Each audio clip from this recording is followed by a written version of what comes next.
All right, what we got here is a 2018 Hyundai Sonata, and it's got a misfire. So I'm going to show you how I diagnose what is causing the misfire, and you can use this for any combustion vehicle. If your car has gas and it runs off a spark, these same things are going to be applicable to any car, any generation, any time. Every car needs, you're going to need fuel, air, compression, and a spark. You're going to need those four things to be able to run, and those things have to happen at a particular time. So if the timing's off on any one of those things, besides compression, obviously you can't get off timing on that, but if it's off on your fuel, whatever, then you're going to have an issue. It could cause you a misfire. But what I'm going to do is go through and try to just start eliminating things. That's the thing that I'm going to start at the bottom, at the easiest thing, and just hope that I find out what it is along the way before I get to the end. And once you start getting to the end, then you know it's going to be something a little more extensive. So now, let me give you a little history here. This is my wife's car. It's had problems with misfiring for as long as we've had the car. We've owned the car for 5 years. Typically, the oil will gunk up on the spark plugs, and that's what causes the misfire. So it helps that I have some sort of knowledge of this car. I know what's going on with it. If you're starting on a car, if you're working on a car and you don't have knowledge about it, try to get as much information as you can. And that's going to help you when you're trying to figure out what's going on here.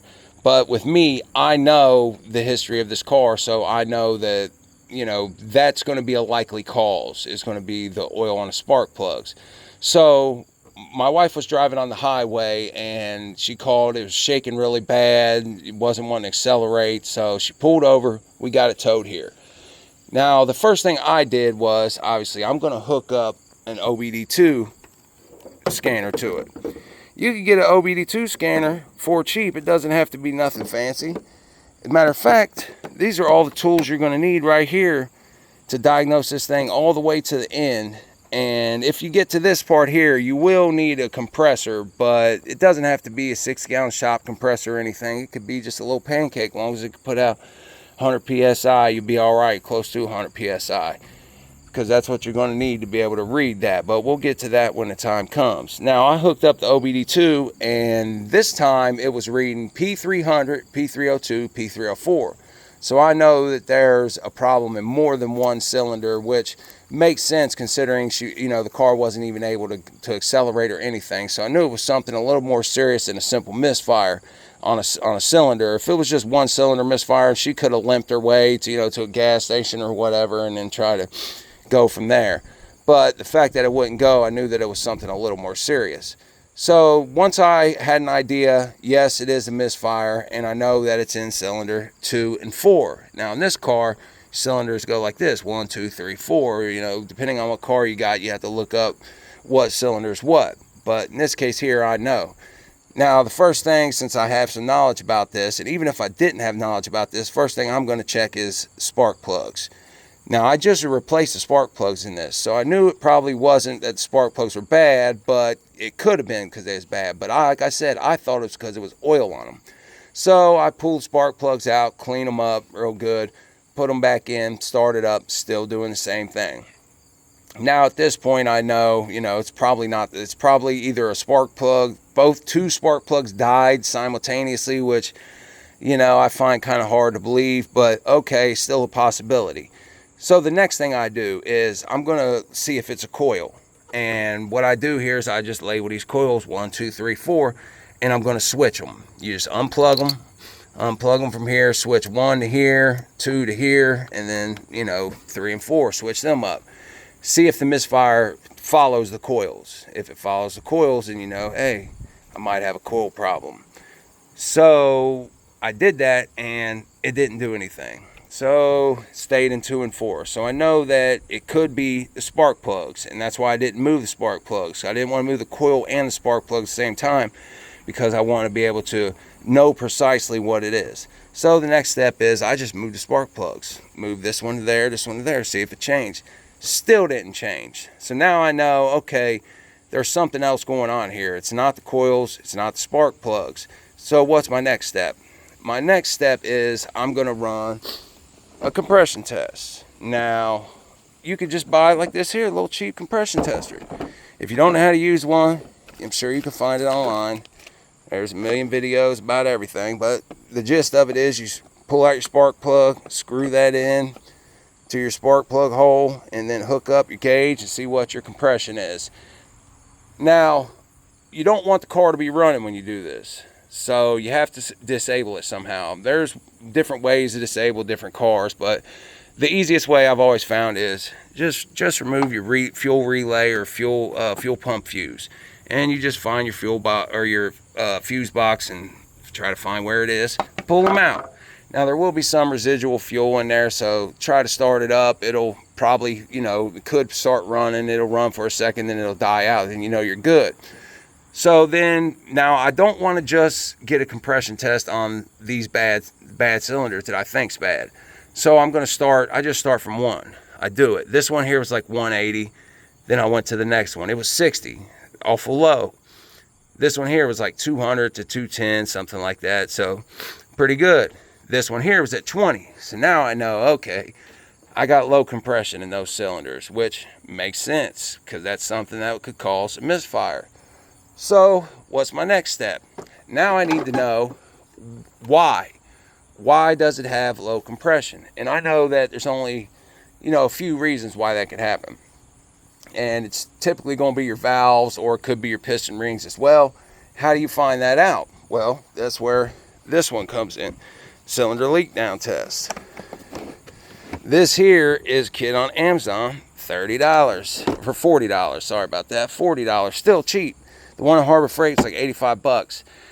I'm not going to be using it that much. If I get a few uses out of this, well, okay, I'm good to go. So 40 bucks, that's what I'm going to spend on it.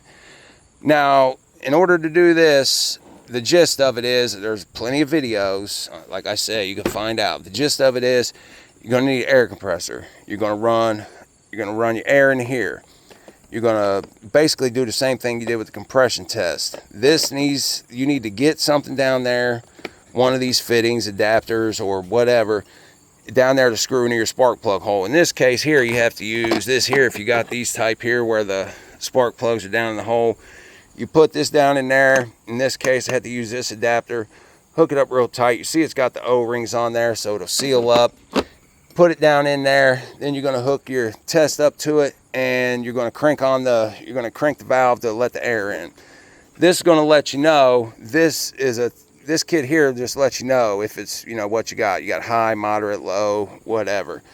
Now, if you got it just 2 gauges here, then you could just go off of, you're putting 100 PSI in, say it's at like 40, then you got like 60% compression, losing 60% compression. So you got a serious issue. But now okay, it's leaking somewhere. Where's it leaking from? How do I find out? Well, this is what I do, and I'm sure most people would do this. First off, where you get your air comes in your car through your throttle body. In this case, throttle body's here. Where it is on your car, you can just look it up, or maybe you already know, who knows, but you find out where it is. Now I unhook this hose here because I want to be able to feel and listen. So while the test is running, I'll listen, stick my hand down here, see if I feel any air. In this case, yes, I feel air. So what's that mean? That means that the valves on the head, on the intake, are leaking, and it's not sealing. You shouldn't be getting any air out of here at all. So I know those are bad. Now the next thing I'm going to do, since I'm right here, is I'll unscrew the oil cap. Listen down in where your crank is, listen down there in your oil pan, see if you hear anything, stick your hand over it, see if you feel anything, any air, anything. In this case, I didn't, so I know the piston rings are good on the cylinder that I'm testing. And the last thing you do is go around to the back of the car, your muffler, and you can try to listen, feel. I've even seen people tape a hospital glove up to it and see if it fills up with air. Then okay, it's coming through there too. Now in this case here, I've got valves that are leaking on the intake and the exhaust, 4 cylinders, 2 and 4. And I went ahead and I tested 1 and 3 as well, just to see what was going on, and they were great. They're holding just fine. So the problem is in this car, that I need to replace the valves, the intake and exhaust valves on cylinder 2 and 4. Now, this job here, if you took it to a garage, if I had to guess, I don't know for sure, I would probably say about 4,000, maybe 5, I don't know exactly, but it's definitely going to be around that much. And you know, that's a lot of money. That's a lot of money. And me personally, I'd rather just take a little time myself and fix it. And it is, you know, if you got the time, obviously you don't got the time and you got the money, then more power to you. I don't got the money, so I'm going to have to make the time to fix it.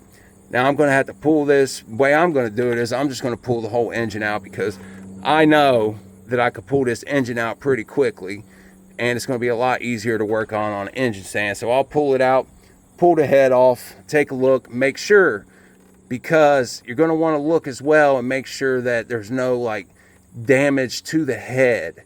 And you're not going to be able to, you know, if you see a crack or anything, you know it's got to be sent to a machine shop, or you got to get a different head. But it could also be, you know, a small crack that you can't see, but you're going to look for some damage. If you don't see any damage, then you're going to think, okay, I'm probably okay. Replace the valves. Now I'm going to check those valves while the head's off and make sure that those valves are seated, make sure that they're holding air. And I want to do that because I don't want to go through the trouble of doing all that, putting it back on, and it's still having a problem. Because like I said, could be something wrong with the head as well. But if I get to that point and there is something wrong with the head, then I'll have to either find a used head and put on it, or send it to a machine shop. I'd probably go for just trying to find a used head, keeping my same cams, putting the cams back in. That way I don't have to use a scanner, reset the variable timing solenoid or anything. So that's going to be probably what I think that I should be able to just replace the valves and it'll be all right, because I don't think it's nothing significant. I don't see anything that would lead me to indicate that it's something significant. Didn't overheat, nothing like that. If your car overheats or something like that, you could potentially run into an issue. But anyway, like I said, you can diagnose this stuff with some cheap tools. You don't need nothing fancy. And oh, I should have said this when I was talking about doing the leak down test. Now, to do this leak down test, you have to have your cylinder up on the top dead center. What does that mean? When your crank's turning, your piston's going to rise. When it gets to the top, it'll come to a point to where it'll start falling again. When it's on that point to where it's on the top, that's where you're going to want it to be at, because that's the only way you're going to be able to get a good reading on this test. Because if not, your valves will potentially be open and you're going to just waste your time. So make sure, just like I said, you probably just want, if you don't know how to do a leak down test, just find a dedicated video, teach you how to do that. But anyway, appreciate you watching. You guys have any questions, comments, whatever, let me know. Take it easy.